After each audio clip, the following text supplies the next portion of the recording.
जैसे Indian voter के पास right to elect है, वैसे ही राइट टू रिकॉल भी होना चाहिए। अगर देश का मतदाता अपने नेताओं को हायर कर सकता है तो वो नेताओं को फायर करने की शक्ति भी उसे मिलनी चाहिए।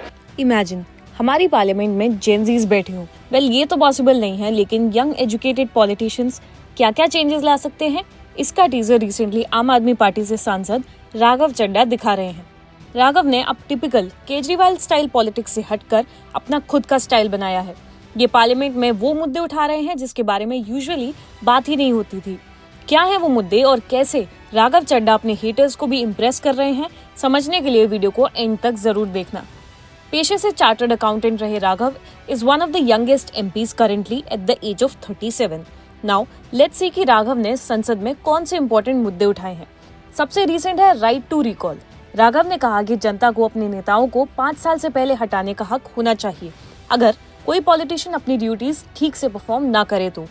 राज्यसभा के 0 आवर में राइट टू रिकॉल के मुद्दे को उठाते हुए राघव ने कहा, if voters can hire a neta, they should be able to fire the neta too. उन्होंने ये भी कहा कि अगर 30 to 45% वोटर्स एक वेरीफाइड पिटीशन के थ्रू ये कहते हैं कि वो अपने लीडर के काम से सेटिस्फाइड नहीं है, then the leader should be recalled. अब ये इंडिया यानी कि biggest democracy in the world में पॉसिबल है या नहीं ये तो नहीं पता, लेकिन फॉर श्योर अगर ऐसा होता है तो पॉलिटिशियंस और भी ज्यादा रिस्पॉन्सिबल बनेंगे और जनता की डिमांड्स पे ध्यान देंगे। अगला मुद्दा है airport chaos and high prices का। राघव ने कहा कि लॉन्ग क्यूज, ओवर क्राउडिंग और पुअर फैसिलिटीज की वजह से एयरपोर्ट्स आजकल बस स्टैंड की तरह लगने लगे हैं। इसके साथ साथ ये भी कहा कि पैसेंजर्स को बेसिक चीजें जैसे वाटर और स्नैक्स के लिए हैवी अमाउंट पे करने पड़ते हैं।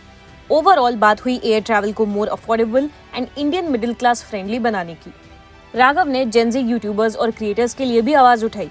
उन्होंने कहा कि रैंडम अनवेरिफाइड कॉपीराइट स्ट्राइक्स की वजह से क्रिएटर्स को काफी प्रॉब्लम फेस करनी पड़ती है, इसीलिए कॉपीराइट एक्ट 1957 में अमेंडमेंट्स होने चाहिए और फेयर यूज के लिए क्लियर रूल्स सेट होने चाहिए।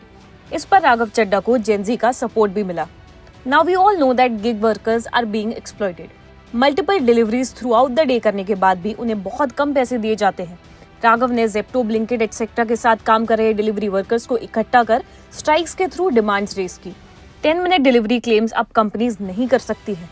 ओवरऑल गिग वर्कर्स को भी काफी फायदे हुए हैं। इसके साथ साथ उन्होंने फूड अडल्ट्रेशन मतलब कि खाने में जो धड़ल्ले से मिलावट चल रही है उस पर भी आवाज उठाई। राघव हैज गेन प्रेजेस कि कैसे पार्टी लाइन से हटकर वो मुद्दे उठा रहे हैं जो एक्चुअली पब्लिक को हेल्प करेंगे। एक इम्पॉर्टेंट पॉइंट यहाँ ये है कि Raghav is a young educated politician, तो क्या और भी ऐसे यंग लीडर्स को सामने आना चाहिए जो पॉजिटिव चेंजेस ला सकते हैं।